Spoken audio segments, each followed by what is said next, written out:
Amém. A paz a toda a igreja. Amém. Uma alegria nós estarmos aqui.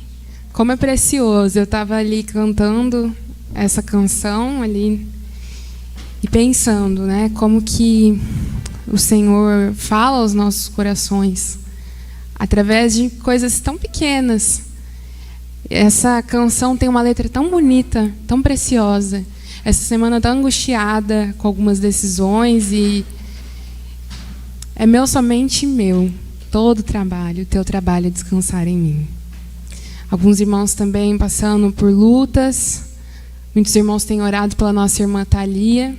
Graças a Deus está se recuperando em casa. Mas quantas lutas nós não temos, não é mesmo? Cada um tem uma luta diferente, um sofrimento diferente. E muitas vezes a gente se pergunta, como é o título da nossa nova revista, né? Onde está Deus nessa hora? Na hora das lágrimas? Na hora da angústia? Da ansiedade? Na hora que você não tem respostas? Na hora do silêncio? Onde está Deus nessa hora? Nós vamos falar sobre o problema do sofrimento ao longo de todo esse tempo que nós vamos estar estudando a revista. Já tivemos uma aula abençoada com o nosso irmão Ricardo na semana passada. E pudemos introduzir muita coisa do que vai ser dito aqui, do que vai ser dito nas próximas aulas. Então, se você não tem ainda a revista, fala com o irmão Paulo. Ainda tem, né, Paulo, as revistas? E adquira já a sua, porque vai ser uma bênção. É uma bênção, né, a gente estudar junto esses temas. Tenho certeza que vai ser abençoador para cada um. O tema de hoje é Deus garante o sofrimento. Olha só. Então, o sofrimento é garantido. Deus garante o sofrimento. A gente já pode esperar isso. Na aula passada, então, gostaria de recapitular algumas coisas que nós vimos que eu creio que seria importante. Na aula passada, nós vimos que Deus é soberano sobre o sofrimento. Isso é a base de tudo. Se a gente não compreender a soberania de Deus sobre o sofrimento, vai ficar muito mais difícil da gente compreender qualquer coisa aqui, qualquer coisa a respeito desse tema. Deus é o Criador, o controlador e o sustentador de toda a realidade. Nós vimos isso na revista. Se você tem aí a sua revista, você vai perceber que nós tínhamos esses temas, todos eles na aula passada. Deus tudo criou de modo que as coisas poderiam ser corrompidas, não só dando lugar para o mal, mas definindo o seu funcionamento e a sua relação com as coisas. Então, isso é algo que a gente viu muito na aula passada. Nós vamos ver um pouco na introdução do nosso tema hoje aqui também, que diz respeito ao problema do mal. Como a gente harmoniza isso? Deus é bom, mas o mundo é mau. E aí? Como fica isso? Então, a gente vê a criação de Deus e como tudo se corrompeu. E o nosso sofrimento ele precisa ser visto, então, à luz disso, no contexto de criação, queda e redenção. Essa é a tríade básica da doutrina reformada, da doutrina bíblica, que a gente pode enxergar. Toda a nossa realidade precisa ser enxergada à luz da criação, da queda e da redenção. Bom, vamos então continuar a ver tudo isso hoje, mas antes de tudo a gente precisa fazer a leitura do nosso texto base, que se encontra lá em Gênesis capítulo 3. Nós vamos ler todo o capítulo, então você pode abrir a sua Bíblia aí.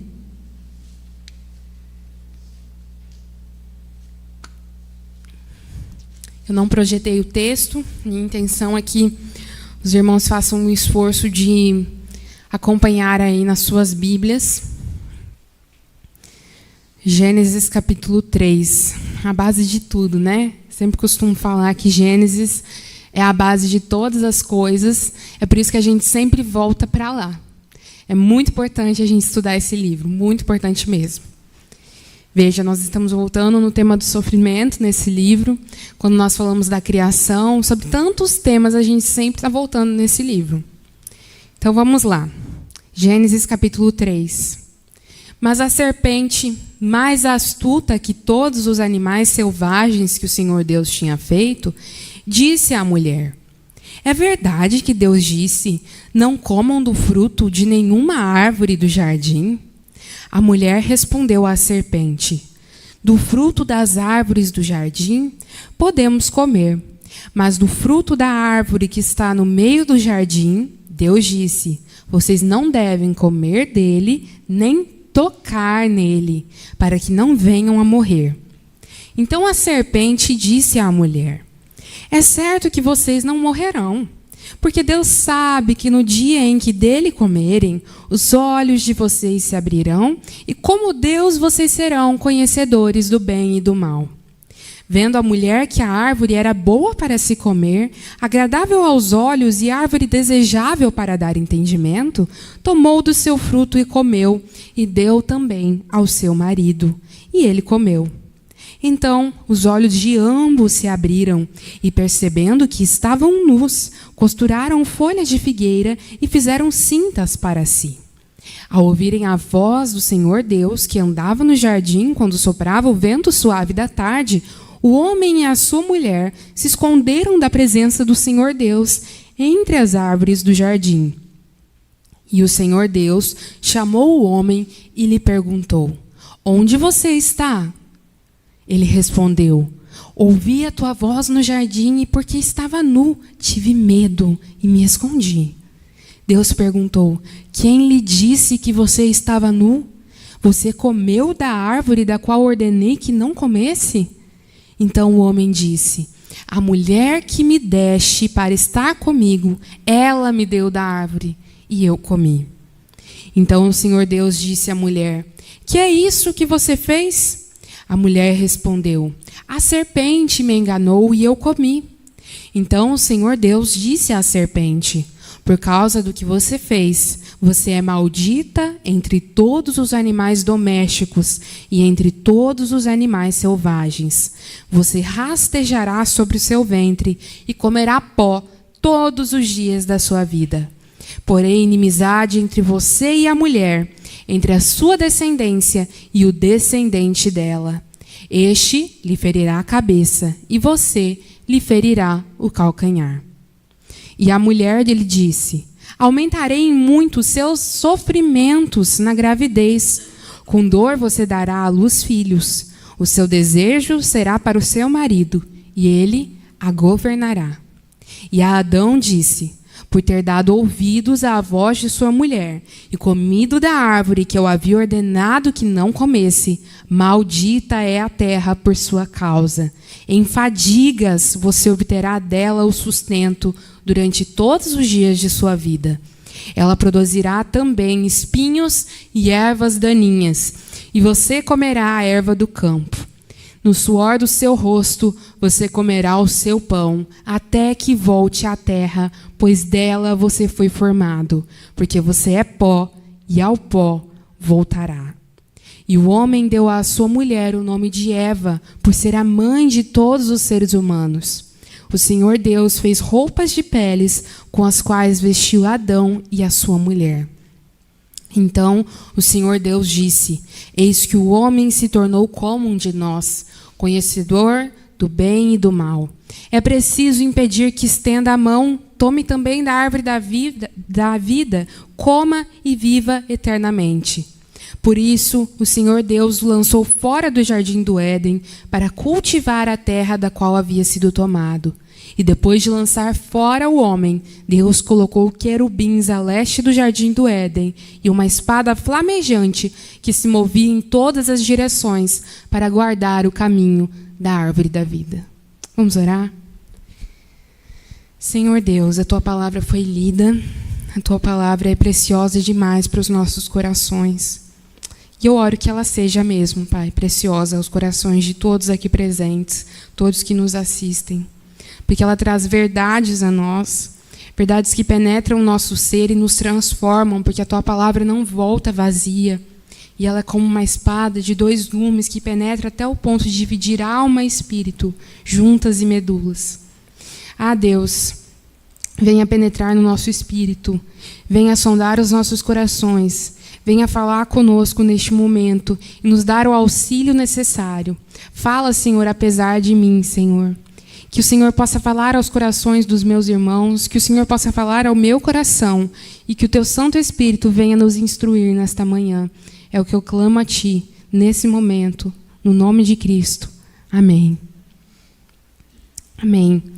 Então, a gente vê aqui a famosa cena da queda. A gente vê a serpente, no verso 1 a 5, a serpente dialogando e apresentando essa liberação total ali da submissão ao Criador. Ela apresenta a versão dela de por que o Criador havia proibido eles acessarem, eles comerem da árvore do conhecimento do bem e do mal. Ela apresenta uma mentira. Tem um livro, ele tem uma série de livros, é bem legal mesmo, que se chama Mentiras em que as Mulheres Acreditam e a Verdade que as Liberta. Eu gosto muito do jeito que elas trabalham ali. Tem mentiras em que as garotas acreditam, agora tem mentiras em que as meninas, e lançou, recentemente, mentiras em que os homens acreditam. Eu tenho água aqui, tá? Eu tenho. Obrigada. Lançou recentemente mentiras em que os homens acreditam. Então, olha, fica a dica para você. Por que eu estou citando esse livro? Porque ela faz um raciocínio, a autora do livro Mentira em que as Mulheres Acreditam, que é muito interessante. Ela fala que o erro maior ali da mulher foi, primeiro, o que ela estava fazendo perto da árvore que era proibida? Ela se aproximou do mal, o primeiro erro dela. E esse é o nosso primeiro erro quando a gente cai também na tentação do pecado. A gente se aproxima da tentação. E a gente tem que fugir das paixões, como a Bíblia nos ordena. Então ela se aproximou. O segundo erro dela foi que ela deu ouvidos à serpente. Ela se aproximou e ela deu ouvidos. Ouvidos a uma mentira. Depois, o que ela fez? Ela passou a pensar naquilo.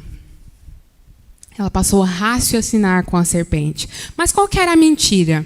Se você observar na tua Bíblia aí, ela vai dizer que Deus sabe que no dia em que dele comerem, os olhos de vocês se abrirão, e como Deus, vocês serão conhecedores do bem e do mal.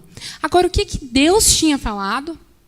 Certamente morrerão. O que ela fala? Vocês não vão morrer. É uma oposição muito direta ao que Deus havia dito. Mas o que Eva escolheu? Ela escolheu ficar com a voz da serpente. E ela passou a ficar ali. Poxa, mas essa razão que ela está dando aqui, Deus não quer, então, que a gente seja como Ele. Então tem alguma coisa errada aqui. Ela passa a duvidar do caráter de Deus. Ela e o marido estavam todos os dias recebendo instruções do Senhor, porque o Senhor todos os dias descia ao jardim e caminhava com eles. Todos os dias. Mas ainda assim, ela decide dar ouvidos à voz da serpente. E nós somos assim muitas vezes, não é mesmo? A gente ouve a palavra, se alimenta, mas muitas vezes a gente decide dar ouvidos à voz do pecado. Muitas vezes. Então ela dá ouvidos e ela passa a raciocinar. E como que a gente vê isso? Que ela passa a raciocinar? Não seria essa uma inferência? A gente não está inventando aí coisas do texto? Não. Porque se você olhar ali no texto, você vai perceber que ela fala que não pode nem tocar no fruto. Aí eu te convido a voltar lá para o capítulo 2 e dar uma olhadinha no que Deus tinha falado. Ele falou sobre o comer, mas não existe uma palavra sequer sobre o tocar. Porque quando a gente passa a dar ouvidos ao pecado, nós passamos a dizer coisas que Deus não disse. Nos versos 6 e 7, nós notamos que abandonar a visão do Criador sobre algo e abraçar a nossa própria visão faz com que Adão e Eva Eles que fizeram isso vejam a si mesmos e o mundo de maneira distorcida. Porque agora, antes dizia, né, lá no capítulo 2, se eu não me engano, no verso 24 ou 25, dizia que eles estavam nus, mas estava tudo bem. Eles viviam muito bem dessa maneira. Mas agora a visão deles mudou. Eles passam a se enxergar de maneira distorcida. Eles não estão mais bem com essa condição em que eles estão. E é isso que o pecado faz. Ele distorce a nossa visão de mundo. Nós passamos a nos enxergar de maneira distorcida. Nós passamos a enxergar o mundo de maneira distorcida. E isso vale para qualquer tema, inclusive o sofrimento. É por isso que a gente fala lá em Romanos da renovação da mente, quando nós somos chamados à nova vida. Porque a nossa mente está completamente obscurecida pelo pecado. Então, a gente precisa dessa renovação. E isso vale para o assunto de hoje que nós estamos estudando, para o sofrimento. Nós temos uma visão distorcida do que é sofrimento. Quando a gente pensa em sofrimento, a gente olha somente para a gente. A gente não pensa no campo geral. Por que nós sofremos? Você pensa, por que eu estou sofrendo? Eu, Natália, essa pessoa boa, maravilhosa, que não faz nada de errado, coitado. Mísera mentira, né? Mas a gente acaba pensando isso de nós mesmos. A gente acha que a gente é muito bom, por mais que a gente não diga essas palavras, porque isso soa muito absurdo, né? Mas você pensa, eu não devia estar sofrendo. E aí você passa a enxergar o sofrimento a partir de você. Quando você precisa enxergar o sofrimento a partir, em primeiro lugar, do Senhor, que é o que nós começamos a fazer na aula passada, e a partir do texto bíblico também. A partir do relato histórico da criação e da queda, que é o que nós estamos fazendo neste momento. Nos versos 8 a 11, nós vemos que a relação com o Senhor mudou. Agora Adão e Eva fogem da presença de Deus, e a pergunta de Deus ao homem, onde você está, mostra o seu distanciamento e a quebra da comunhão. Por quê? Será que Deus não sabia onde cada um estava? É óbvio que ele sabia. Mas essa pergunta, onde você está, mostra que já houve ali um distanciamento, uma quebra na comunhão. É isso que a gente vê aqui no texto. Já no verso 12 a 13, a gente vê aquele empurra-empurra, né? Um lançando a culpa sobre o outro. Mas é a mulher que tu me deste. Quando o homem fala isso, é a mulher que tu me deste. Então ele está, na verdade, jogando a culpa em cima de Deus. Foi o Senhor, estava tudo bem lá. Eu estava ali com os meus animaizinhos, dando nome a eles, mas aí vem essa bendita aqui, né? E me faz esse estrago. E não é isso. A gente vai estudar melhor a respeito disso ao longo da aula. Mas começa essa culpa. E a mulher joga na serpente. Sempre a coitada da serpente não tinha ninguém. Ficou sozinha. E isso é resultado da queda. Esse lançar da culpa. A gente não quer mais assumir a nossa responsabilidade. Nos versos 14 a 19, a gente vê a condenação de Deus, mostrando que todos são culpados, não tem como escapar. É a serpente, é a mulher, é o homem, todos são culpados, pois todos comeram. Todos ali ouviram a mentira, atenderam a essa mentira, tomaram do fruto e desobedeceram a Deus. Então, o que a gente vê a partir da desobediência? A realidade se torna hostil. O mundo não é mais um lugar habitável como ele era. O sofrimento entra no mundo. Então a gente começa a ver dores de parto, luta com a terra pelo sustento, cardos, espinhos e abrolhos, cansaço e a serpente que comerá o pó do mundo que ela tentou deturpar. Pode falar, Evandro.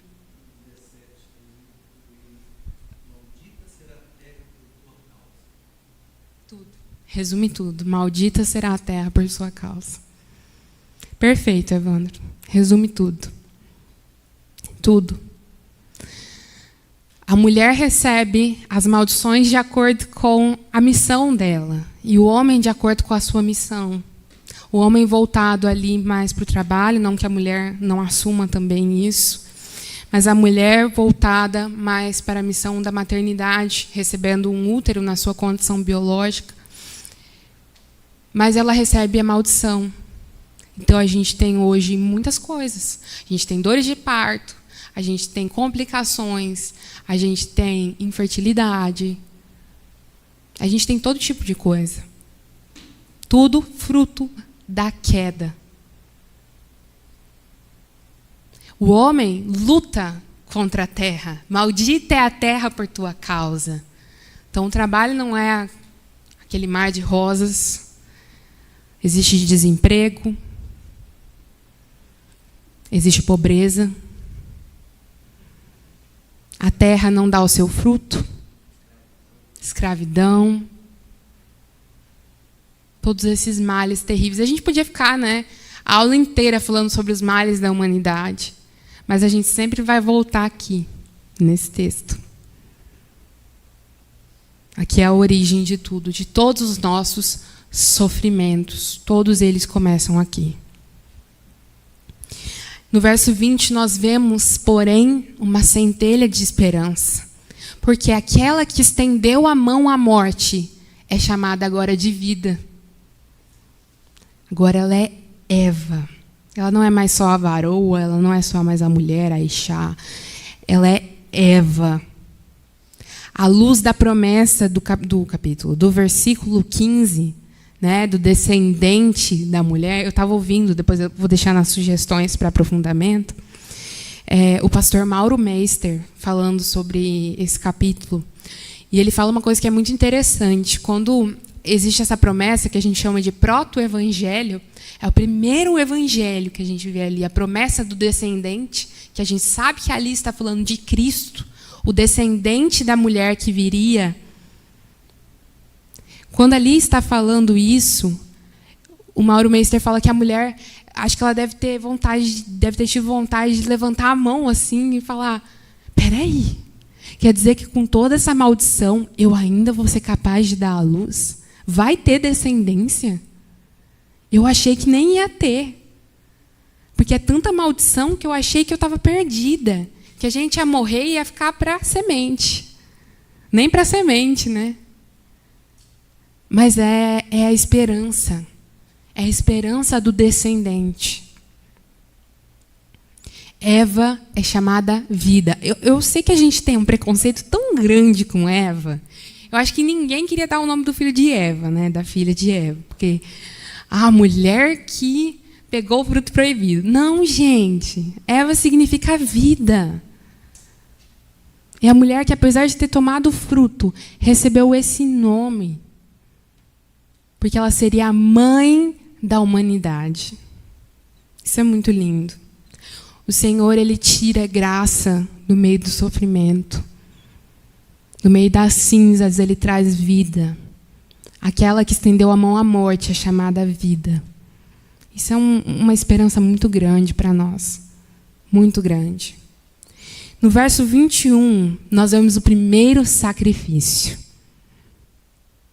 Através de um sacrifício de um animal que o Senhor sacrifica, homem e mulher são cobertos da sua vergonha. Olha que coisa linda. É outra coisa do Evangelho aqui. Tem outra parte do Evangelho aqui.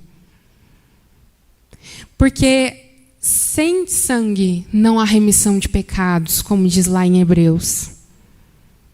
E o Senhor aqui mata um animal para que homem e mulher tenham vestes.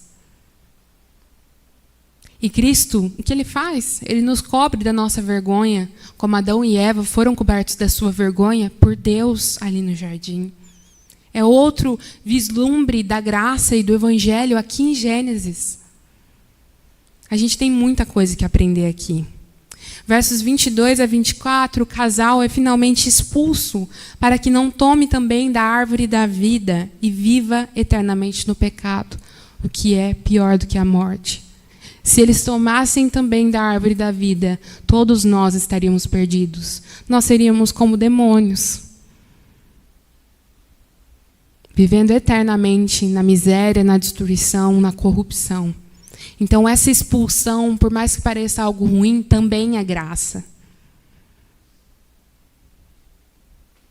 Então, a gente percebe que o Senhor criou um mundo como um habitat perfeito.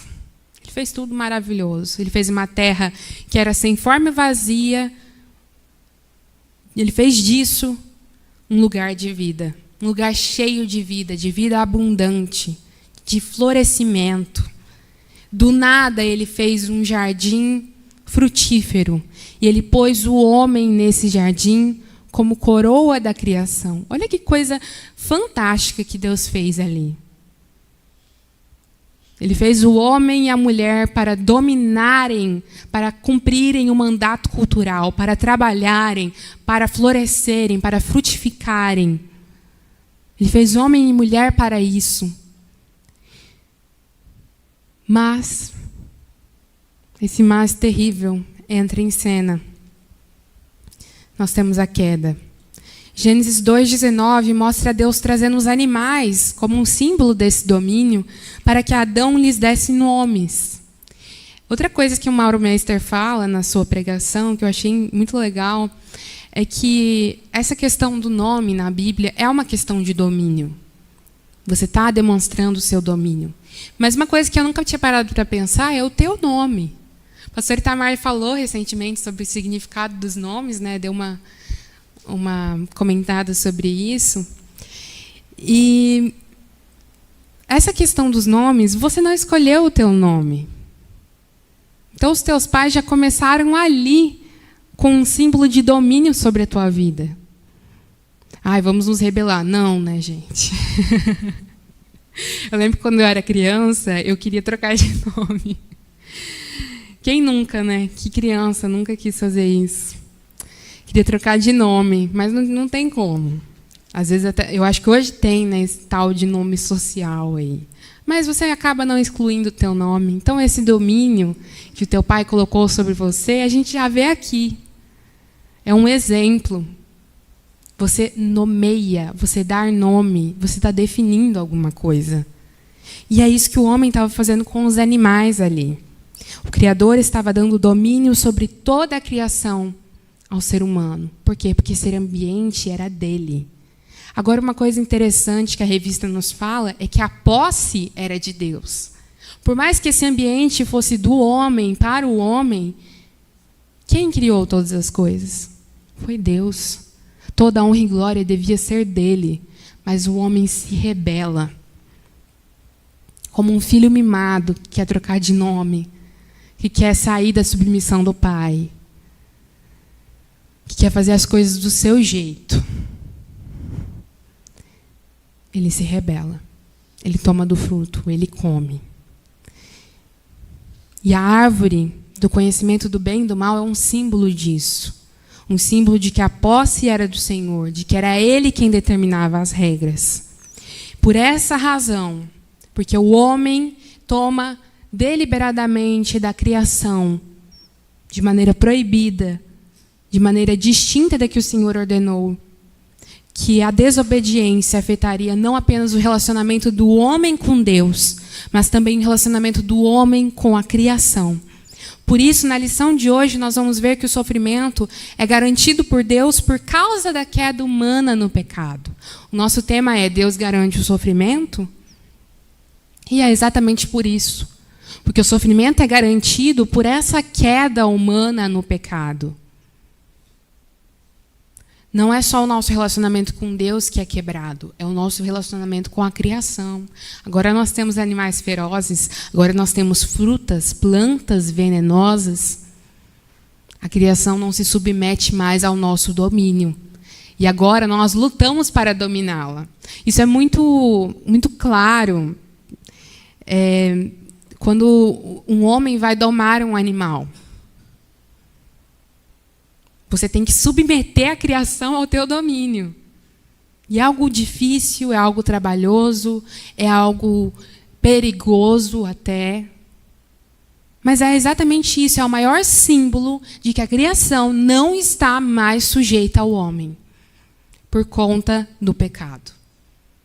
O nosso relacionamento com Deus e com a criação foi quebrado. E isso é a origem dos nossos sofrimentos. Outra coisa que a gente precisa pensar, e isso a gente já viu bastante na aula passada, é a relação entre o bem e o mal. Como a gente harmoniza um Deus bom com um mundo mau? Deus não criou o mal propriamente, no entendimento de Agostinho, é uma coisa que a gente pode trazer aqui que é muito preciosa. Porque o mal não existe em si mesmo, nem a partir de si. O mal para Agostinho é a deturpação do bem. E a gente pode aplicar esse raciocínio à tríade queda, criação, queda e redenção. Porque Deus criou o mundo bom, ou seja, ele é a essência de todo bem. O mal se fez presente não numa forma de criação, mas na desobediência à ordem de Deus na criação. Quando a criação passou a ser utilizada de maneira distinta da estabelecida pelo Criador, então o mal adentrou a raça humana, pela desobediência. O mundo foi criado maravilhosamente perfeito, tudo funcionando adequadamente. A gente só pode pensar numa paisagem paradisíaca, talvez é o mais próximo do que a gente tem hoje, do Éden. Quando a gente vai num lugar muito bom, às vezes até quando a gente prova uma comida, né, muito boa, a gente fala, nossa, isso aqui está divino. E porque tudo que Deus faz é bom, é maravilhosamente bom. Até que o pecado vem, o caos se instaura no universo e cada parte da criação é afetada.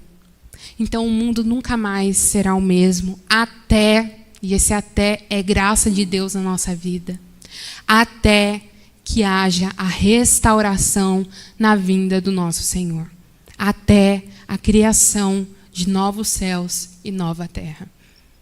Então nós voltaremos.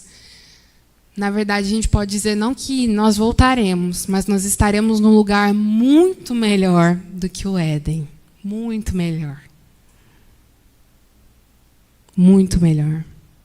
E a Bíblia diz que a criação, ela anseia por essa restauração. É só a gente ver lá em Romanos 8, 22 a 23, que diz: porque sabemos que toda a criação a um só tempo geme e suporta angústias até agora. E não somente ela, mas também nós que temos as primícias do Espírito, igualmente gememos em nosso íntimo, aguardando a adoção de filhos, a redenção do nosso corpo. Toda a criação geme, porque o mundo foi afetado. Você imagina a criação como algo pessoal. Só você pensar em contos de fadas, né? Isso é muito legal. Se você pegar, por exemplo, as histórias do Tolkien, do C.S. Lewis, você vai ver que existe essa pessoalidade. É só você pensar nisso, tentar fazer esse raciocínio, imaginar realmente a criação gemendo de dor, ela se angustiando, ela sentindo aguda tristeza pelo pecado. Porque ela foi devastada pelo pecado. E nós que temos as primícias do Espírito também gememos aguardando essa restauração. A gente sente, a gente percebe que existe uma coisa muito errada aqui. Mesmo os incrédulos. Estava conversando com uma moça esses dias e ela diz crer no Senhor, mas não crê na providência. E ela falando sobre essa questão justamente do sofrimento. Então, qualquer pessoa percebe, qualquer pessoa, que existe algo muito errado na nossa criação. E isso se dá pelo mal que entrou no mundo por causa da desobediência. Assim, a relação do bem com o mal se percebe na impossibilidade de uma realidade sem o sofrimento. Porque o Senhor colocou as regras e o modo como as coisas se relacionam.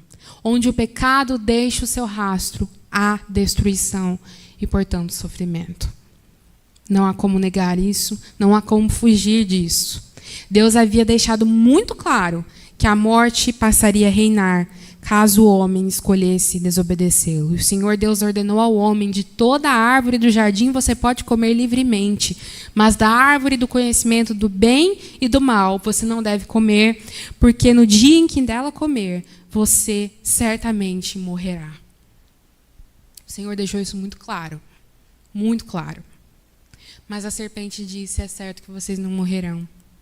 E homem e mulher decidiram, como nós já dissemos, dar ouvidos à voz da serpente e não do seu eterno Criador amoroso. E eis-nos aqui, sofrendo todo tipo de miséria e dor, todo tipo de sofrimento.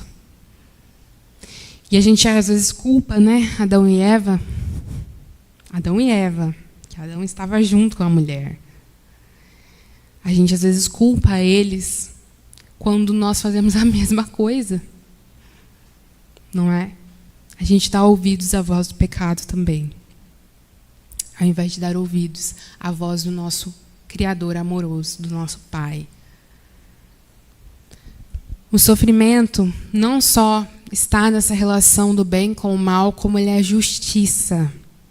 Isso é muito importante, isso é o ponto principal da nossa aula aqui. Nós vemos isso no raciocínio apresentado na nossa revista, você pode acompanhar lá. Quando colocamos açúcar em um alimento, esperamos que ele fique doce. Ao adicionarmos sal, que fique salgado. Essas relações óbvias de causa e consequência nos fazem ver que uma coisa necessariamente leva a outra, estabelecendo uma relação causal. Ao criar, Deus estabeleceu regras, modos, relações, ideias, lógica, ordenamento. Enfim, tudo que existe em todos os níveis é uma criação divina. A reação de Deus, descrita em Gênesis 3, trazendo condenação, ainda que também vejamos graça ali, é o que ele prometeu fazer. É a reação definida pelo Senhor ao pecado, ao descumprimento das suas ordens. Aplicar a penalidade é a justa ação do Criador. Então a gente precisa pensar nisso. O açúcar adoça, o sal salga, a água molha, o pecado traz penalidade por Deus ter definido assim. O mal trazer sofrimento é a relação causal estabelecida por Deus. Não há como fugir disso. A relação benéfica, prazerosa e abundante é da obediência. Essa é uma relação de criação e não foi uma regra que foi colocada depois da queda. Deus disse isso lá no capítulo 2, ele não disse no capítulo 3, depois que o homem já tinha comido. Opa, gente, não era para ter feito isso. Olha, tem essa consequência. Não, o homem e a mulher já sabiam da consequência. E ainda assim, eles desafiaram o Criador em desobediência. O pecado trazer sofrimento é uma condição imposta por Deus. O sofrimento é necessário diante da realidade do pecado. Isso está muito explícito numa fala do Malcolm Muggeridge, que ele diz assim, olha só que interessante. Se por acaso você eliminasse o sofrimento, o mundo, esse mundo de pecado, seria um lugar terrível, pois tudo aquilo que corrige a tendência humana de se sentir importante demais, de se gabar em excesso, desapareceria. O homem já é mau bastante agora, mas seria absolutamente intolerável se nunca sofresse. Não tem mais nem o que falar, né? Eu acho também. Seria um eterno caos. Porque nós não teríamos o corretivo que vem através do sofrimento. Não teríamos a humilhação que vem através do sofrimento, que é necessária num mundo de pecado. É por isso que o sofrimento é justiça. Essa relação ela não mudou e ela manifesta a justiça e a fidelidade de Deus em manter a ordem das coisas e a certeza de que Ele cumpre o que Ele diz. Deuteronômio 28 é um exemplo disso. Nós vamos observar alguns versículos, porque é grande, né, o texto. Se vocês ouvirem atentamente a voz do Senhor, seu Deus, tendo cuidado de guardar todos os seus mandamentos que hoje lhes ordeno, o Senhor, seu Deus, exaltará vocês sobre todas as nações da terra. Se ouvirem a voz do Senhor, seu Deus, sobre vocês, virão e os alcançarão todas estas bênçãos. Benditos serão vocês na cidade, e benditos serão vocês no campo. Bendito será o fruto do seu ventre, o fruto da sua terra, o fruto dos seus animais, e benditas serão as crias das suas vacas e ovelhas. Porém, se não derem ouvidos à voz do Senhor seu Deus, deixando de cumprir todos os seus mandamentos e os seus estatutos que hoje lhes ordeno, então virão sobre vocês e os alcançarão todas essas maldições. Malditos serão vocês na cidade, e malditos serão vocês no campo. Maldito será o seu cesto de cereais, e maldita será a sua amassadeira de pão. O que esse texto nos mostra? Que a obediência traz bênção e a desobediência traz maldição. Agora, eu acho importante a gente fazer uma ressalva aqui, porque esse texto ele pode ser distorcido terrivelmente.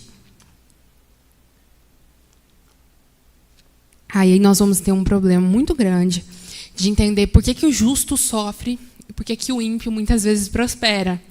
Mas espera aí, se a obediência traz bênção e a desobediência traz maldição, eu não estou entendendo esse negócio, não. Por que eu experimento tantos males na minha vida, no meu corpo, no meu psicológico, na minha alma? E o meu vizinho, terrível, miserável, está ali deslanchando. A vida está que vai de monte em monte, só se elevando. Pode falar.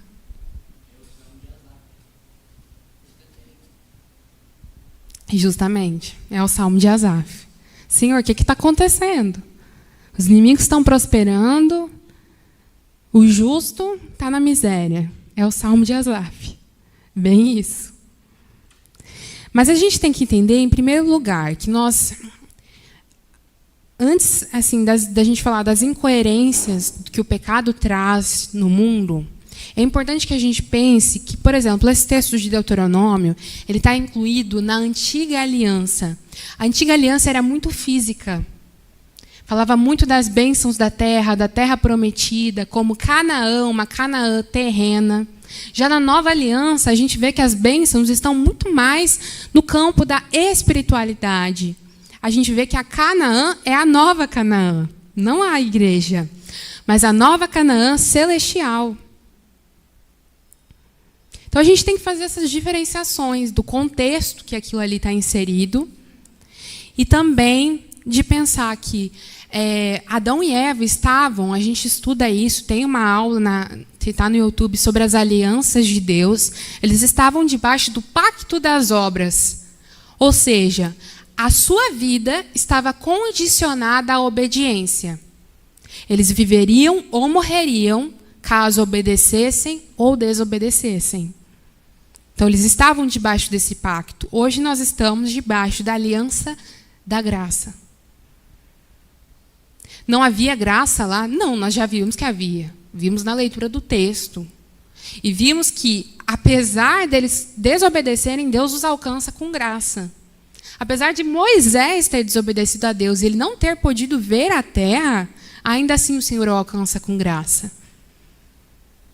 Então, tem todas essas nuances, todos esses detalhes que a gente precisa observar. Fora isso, a gente precisa entender que o sofrimento, o pecado causa incoerências. A ordem natural é que a obediência cause maldição e a desobediência cause, a obediência cause bênção e a desobediência cause maldição. Essa é a ordem natural das coisas. Mas, queridos, nós estamos no mundo de pecado. Você vai esperar mesmo uma relação lógica nesse mundo? Que as coisas saiam perfeitas do jeito que elas foram feitas para ser? Não. Então, o justo vai sofrer E se a gente for pensar, né, naquela conversa que Martin Lloyd-Jones disse, só existe um justo que sofreu, que foi Jesus Cristo. O resto, a gente merece até, né, sofrer. Porque pecadores nós somos, e muito. A gente também não pode cair na armadilha de pensar que todo sofrimento pessoal é decorrente de pecado. Então, se você tem uma doença, é porque você pecou. Se você está passando por algo na tua vida emocional, é porque você pecou. Não, não é isso. E também pensar que toda bênção é resultado de seguir as ordens de Deus, né? Porque, então, eu estou sendo abençoado, mas eu estou em pecado. Então, está tudo certo. Não. A gente não pode cair nesses abismos também. Porque se fosse assim, como a gente já disse, não haveria essa incoerência. Mas a realidade grita para nós tudo isso, porque ela é fruto do pecado. O que há nesses textos é um princípio geral. Nós sofremos porque o pecado entrou no mundo e desestabilizou tudo. Isso não significa que cada sofrimento é fruto do pecado que nós cometemos. Pode ser.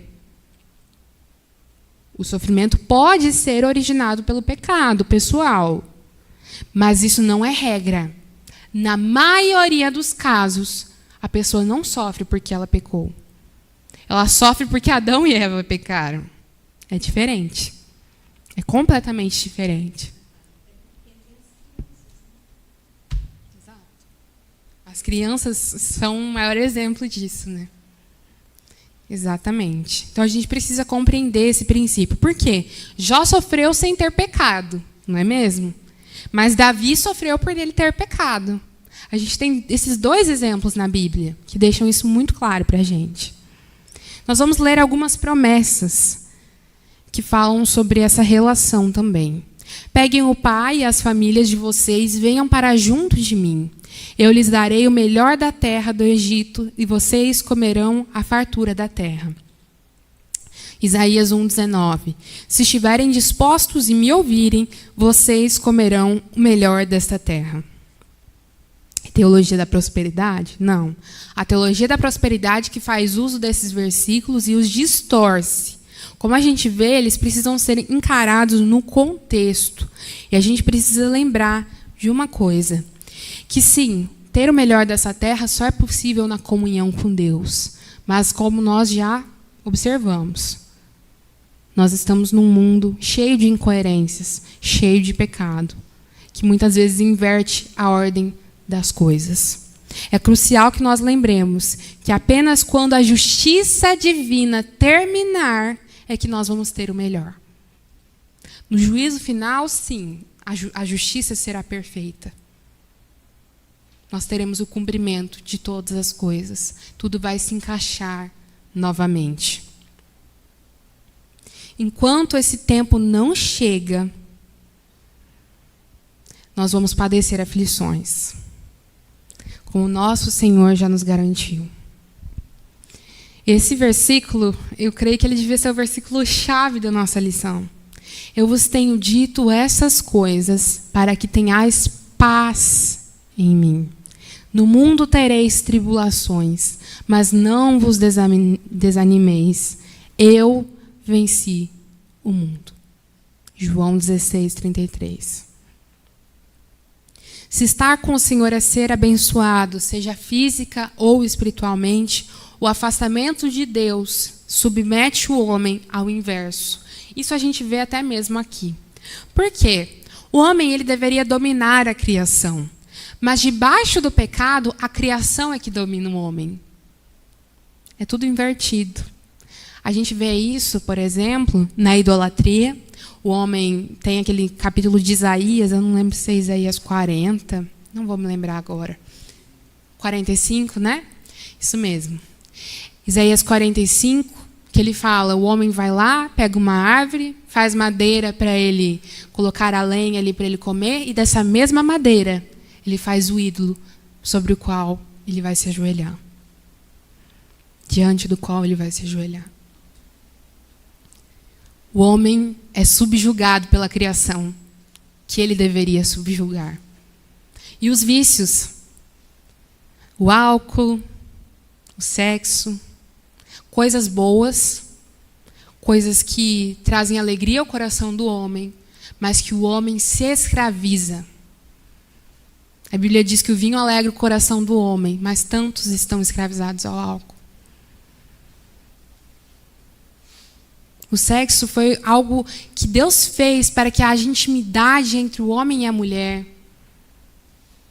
Mas tantos estão na prostituição, escravizados. E tantas outras coisas que a gente poderia citar aqui. A criação dominando sobre o homem. Sendo o pecado a ofensa contra o Senhor, o sofrimento por ele causado é a manifestação justa de um Deus que não pode deixar o homem em paz no seu estado caído, enganando a si mesmo, pensando que poderia ter o melhor dessa terra, longe do seu Criador. Olha só, que citação perfeita da nossa revista. O sofrimento existe para lembrar o homem, querido, você não pode viver por si mesmo. E quando a gente sofre, a gente deveria se lembrar disso. O sofrimento, ele sempre nos leva, ou deveria nos levar para perto do Senhor. Para a dependência do Senhor. Para a gente perceber que é possível estarmos juntos do Senhor. Mesmo nesse mundo caído. Que nós precisamos, essa é a carência da nossa alma. O sofrimento lembra ao homem que ele não é autossuficiente. Ele é um choque de realidade para o homem. E uma coisa muito preciosa, que está aqui também na nossa revista. Na realidade caída em que nós vivemos, esperar que haja paz e tranquilidade em um mundo de pecado é nada mais que esperar que sal adoce e açúcar salgue. Não tem como a gente esperar que no mundo de pecado não haja sofrimento. Sofrimento é garantido por esse pecado. Agora, Deus se opõe ao pecado. Isso a gente já deu uma olhadinha também ao longo dessa aula. A manifestação da justiça de Deus, portanto, é a sua oposição ao pecado. Isso significa que o pecado nos opõe a Deus. Agora eu te pergunto, eu imagino que você já deva ter acreditado nisso, talvez até acredite, nós vamos desfazer isso hoje.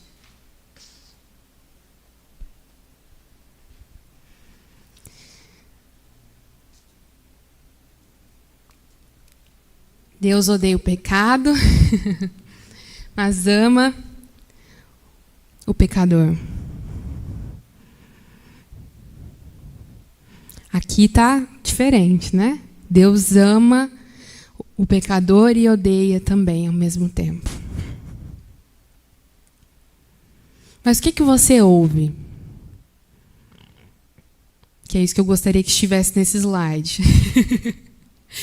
Deus odeia o pecado e ama o pecador. É isso que você ouve, não é? Mas eu vou passar um vídeo, até vou falar para o Jacaré dar uma olhadinha ali.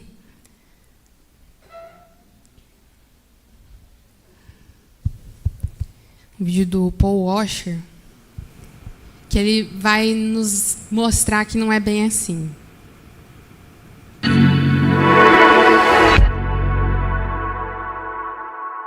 But now here comes the problem. It is the greatest blessing you could ever hear. It is the greatest problem you could ever hear. And what is it?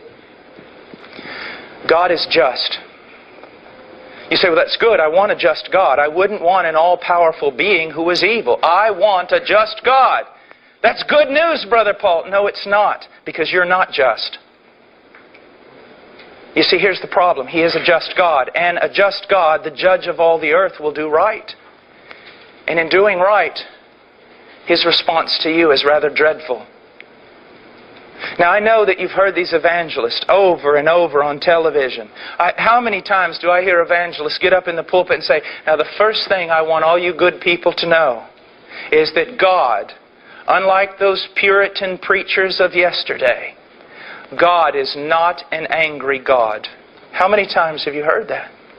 God is not an angry God. Okay? Let's just see. Go with me to Psalms chapter 7.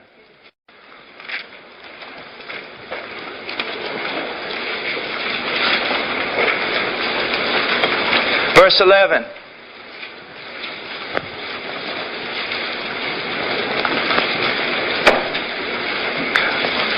God is a righteous judge and a God who has indignation every day. In some of your translations, a God who is angry every day.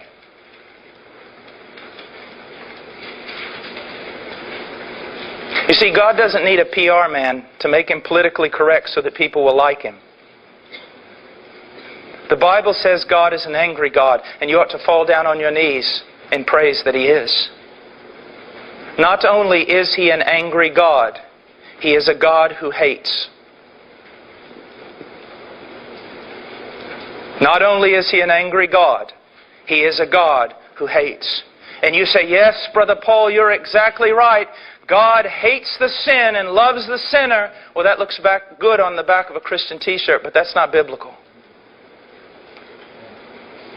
The Bible does not say that God hates the sin and loves the sinner. The Bible says God hates the sinner. Look in Psalms 5. Just look there for a moment. Psalms 5. Verse 5. The boastful shall not stand before your eyes. You hate all who do iniquity. In another translation, you hate all who do wrong. Now, does it say here that God hates the sin or that God hates the sinner? You say, Brother Paul, but what about John 3:16? It's in the book, God so loved the world. Yes, it's in the book, but so is Psalms 5. But God is merciful and a loving God. What about that? Yes, that's true, and we're going to talk about it, but you can't understand it until you understand the full counsel of God. God is love, but this loving God hates. God is merciful, but He is angry. You see, you just can't take one side of the coin, not just one part of the story, and that's the problem today. As I said this morning, I one time preached one whole sermon one night on the holiness of God, and after the sermon, 3 men walked up to me and said, Brother Paul, we got a real problem with you because you preached an entire sermon on the holiness of God, and not once did you mention the love of God. And I said, well, gentlemen, last night I preached on the love of God, and not once did I mention the holiness of God, and not one of you had a problem with that. Do you see? Dear people, we're always getting a one-sided story. But doesn't the Scriptures tell us that we need the full counsel of God? I'm going to talk about the love of God tonight in a way possibly you've never known it. But in order for you to appreciate the love of God, you've got to understand something. His love is exalted in the same way the stars are exalted by a pitch black sky. Let me ask you a question. Where did the stars go this afternoon? Did someone put them all in a basket and carry them away? How come when you looked up you didn't see them? Because there was so much light. You could not marvel at their beauty. You could not even see them because there was so much light. In the same way, you cannot see the stars of God's grace and His love with so much light. When preachers tell you that men are so good, the only way to truly appreciate the love of God and the grace of God is to see the pitch dark blackness of man. And when you see the pitch dark blackness of your own heart, and then you realize that God moved in love for you, it causes you to fall down on your knees with the greatest esteem and worship God. I have a point to all this madness. I've got to dig a hole and bury you deep.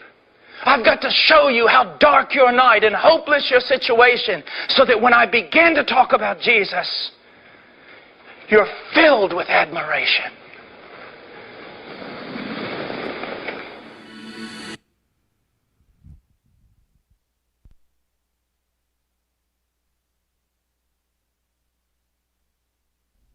Mais do que claro, né?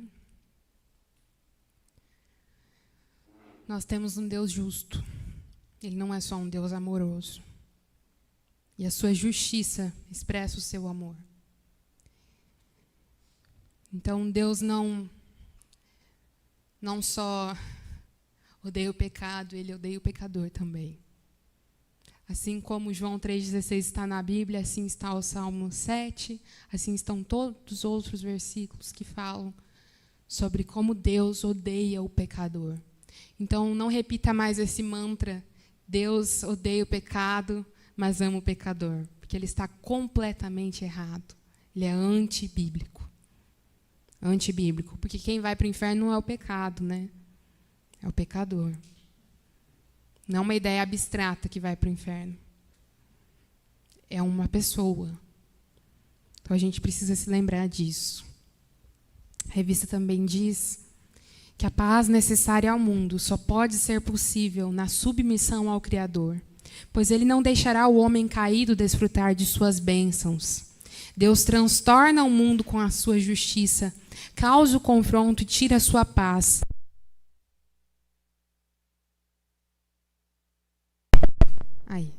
Garantindo que o pecado do homem lhe traga o devido sofrimento. Esse confronto, ele está muito presente lá em Apocalipse. O mundo que se lança ao pecado, à sedução da besta, o inimigo do seu Criador, não escapa das mãos do Todo-Poderoso. Apocalipse 9, de 13 a 21, ele mostra a ação do Senhor em enviar os seus anjos, que trarão flagelos de morte. A inimizade de Deus contra esse mundo caído e entregue às obras de suas mãos, demônios, ídolos, assassinatos, feitiçarias, prostituições, é clara e contundente. Por mais problemas que Satanás cause a este mundo, nada é tão terrível como o próprio Criador.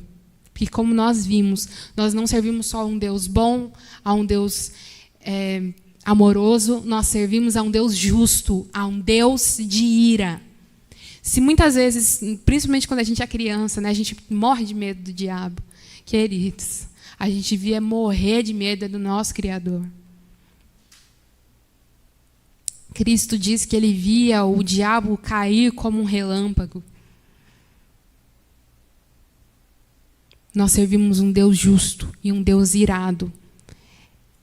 É contra ele, é diante dele, melhor dizendo, que nós devemos temer. A perseguição à igreja causa grande sofrimento aos santos de Deus. O justo é afligido nesta era. Mas a ira de Deus tem se derramado e garantido a esse mundo que haverá justa punição. E as consequências do pecado, por mais que estejam presentes, vão nos ensinar que o Senhor rejeita esse mal e que o Senhor trará grande calamidade aos pecadores. O Senhor fará justiça, porque ele é um Deus justo. Partindo para a nossa conclusão da revista. Em nossa busca por entender o lugar de Deus no sofrimento, encaramos a dura realidade de que o Senhor o tem garantido. Ao criar do modo como criou, Deus estabeleceu que a consequência inevitável do pecado é o sofrimento. Sua justiça ordenou as coisas de modo que não pode haver paz e tranquilidade onde há pecado. Ele não lida com o culpado como se ele fosse se opor ao inocente. Ele é um Deus justo. Mas ele trata o pecador como um inimigo, impedindo-o de ter paz longe dele. Por isso, Deus garante o sofrimento pela ordenação da criação, o derramamento da sua justiça divina e se opondo ao pecado. Nós precisamos entender todas essas verdades e aplicar também. Qual que é a aplicação?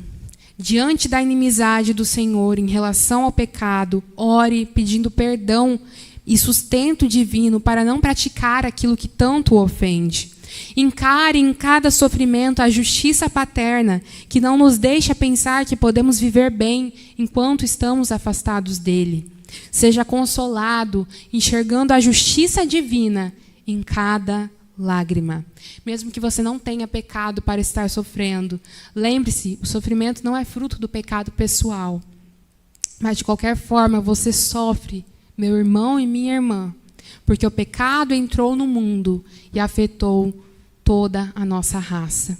Faça da sua dor um clamor para que venham novos céus e nova terra, para que venha restauração, para que sejam enxugadas pelo nosso Senhor todas as lágrimas dos nossos olhos.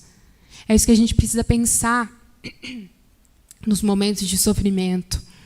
Nós precisamos pensar que nós aguardamos novos céus e nova terra, quando nada disso, nada desse sofrimento terrível que nós padecemos aqui, haverá. O nosso sofrimento não pode se comparar à glória que há de vir. Essa é a promessa que nós temos.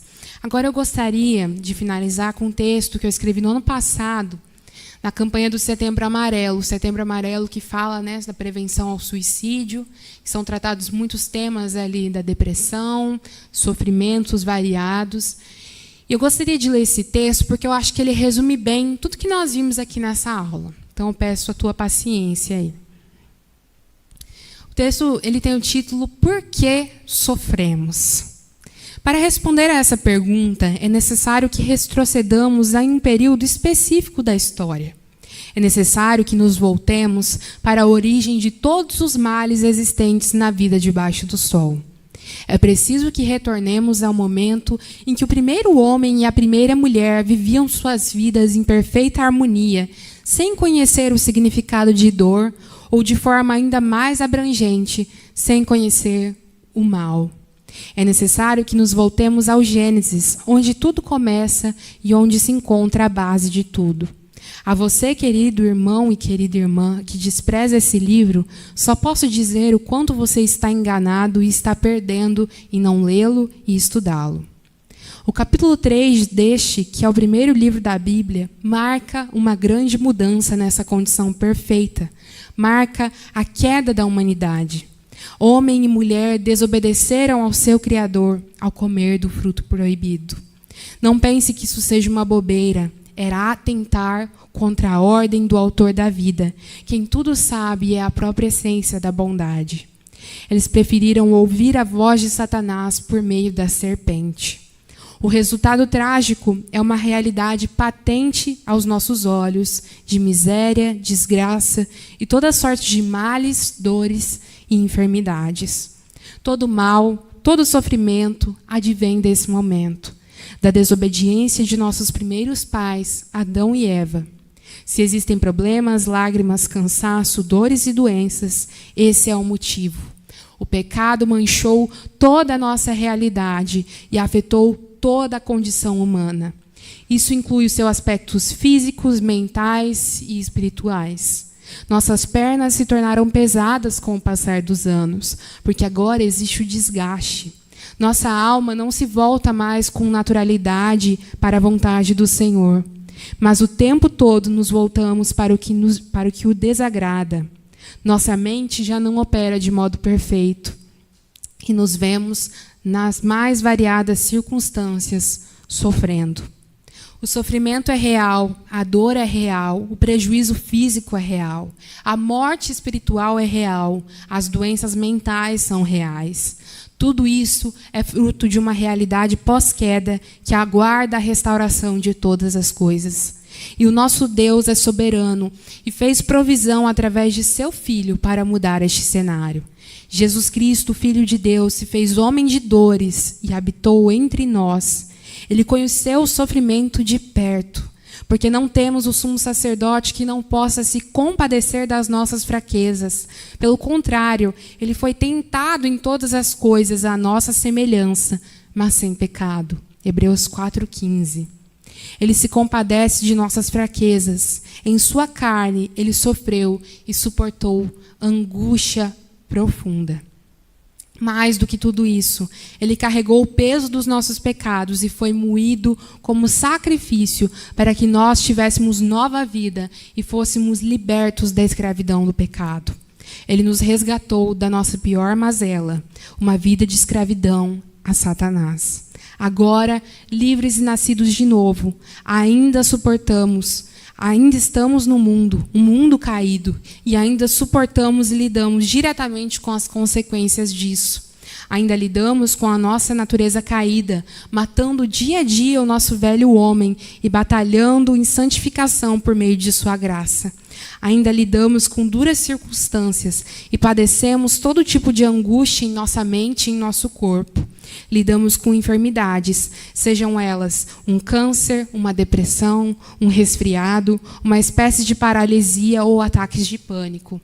Mas graças a Deus que nos provê diversos meios de lidarmos com esses problemas, nos proporcionando através de seus instrumentos, através de pessoas, ajuda e tratamento. A Bíblia nos mostra diferentes pessoas em diferentes situações ao lidar com o sofrimento.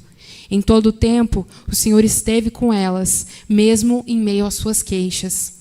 Ao observarmos esses exemplos e ao estudarmos a palavra do nosso Deus, temos então princípios bíblicos para caminhar em meio ao sofrimento, nas diferentes formas em que ele vier a se apresentar a nós.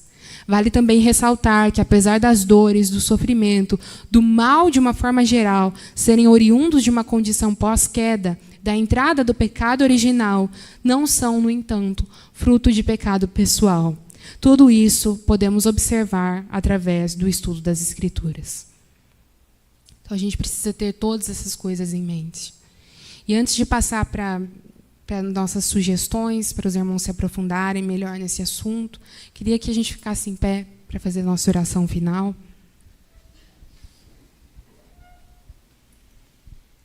Senhor Deus, graças te damos por esse momento precioso em que podemos meditar sobre essas verdades e contemplar que o Senhor garante o sofrimento, porque o Senhor é um Deus justo que pune o pecado. E o pecado habitou a nossa raça. O pecado distorceu toda a nossa realidade, Senhor. Mas graças a Deus pelo teu Filho, que muda e transforma todas essas coisas. Muito obrigada, Senhor. Porque o teu Filho, Senhor, há de transformar toda a nossa realidade. Ele já começou, Senhor, a transformar tudo isso. E há de consumar tudo isso na sua vinda, na criação dos novos céus e nova terra, o qual nós ansiamos, Senhor. Nos ajude a ansiar mais, Senhor, pela vinda do teu Filho, pela criação, Senhor, dessa nova terra, pela restauração da nossa terra, Senhor. Ah, Deus, não nos deixe nos apegar às coisas daqui desse mundo, Senhor. Mas crie em nós um desejo cada vez maior, principalmente diante da realidade do sofrimento, de estarmos com o Senhor, de contemplarmos essa nova criação, Senhor. Planta, Senhor, e cultive em nós esse desejo, Senhor. Ah, Deus, que venham novos céus e nova terra. Que o Senhor venha e faça a transformação completa em nosso ser e nesse mundo. Nós clamamos, Senhor. Nos ajuda agora, neste mundo caído, a lidar com os sofrimentos. Nos dê graça, nos dê força. Sê conosco, porque nós não temos um sumo sacerdote que não possa se compadecer das nossas dores. Mas o teu Filho em tudo sofreu, tudo padeceu, como exemplo, como nosso amigo, como nosso irmão. Muito obrigada, Senhor, por isso, porque nós temos Cristo, homem de dores, para nos consolar, para enxugar dos nossos olhos todas as nossas lágrimas, Senhor. Nós te louvamos por isso. Nos ajuda a caminhar ao lado desse nosso grande amigo, Pai. No nome de Cristo nós oramos. Amém. Então, vou deixar aqui alguns materiais. Eu já citei essa exposição de Gênesis 2 e 3. Na verdade, o pastor Mauro Meister, ele fez a exposição de Gênesis inteiro na sua igreja. Não sei até que capítulo ele foi, se foi realmente inteiro, mas os irmãos podem pesquisar. Eu sei que ele estava fazendo a exposição de Gênesis na sua igreja. E livros, eu já citei esses livros em outras aulas. O Sofrimento Nunca é em Vão, da Elizabeth Elliot, que é muito precioso. É um livro fininho. Se os irmãos quiserem, eu não trouxe, mas eu posso trazer para emprestar à noite. É uma bênção. Palavras de Susana Spurgeon, Palavras de Susana, né, que é da Susana Spurgeon, que é Reflexões Cristãs sobre o Sofrimento. E a Depressão de Spurgeon, por mais que vai tratar sobre um tema muito específico, que é a depressão, fala muito da realidade do sofrimento. Esse livro é um dos livros que mais marcou a minha vida. É um livro muito precioso mesmo, é um livro muito rico, ele vai direto ao nosso coração. Então, esses livros são uma bênção, os irmãos podem adquirir, podem falar comigo também, para que possam pegar emprestado. Amém? Deus abençoe a todos.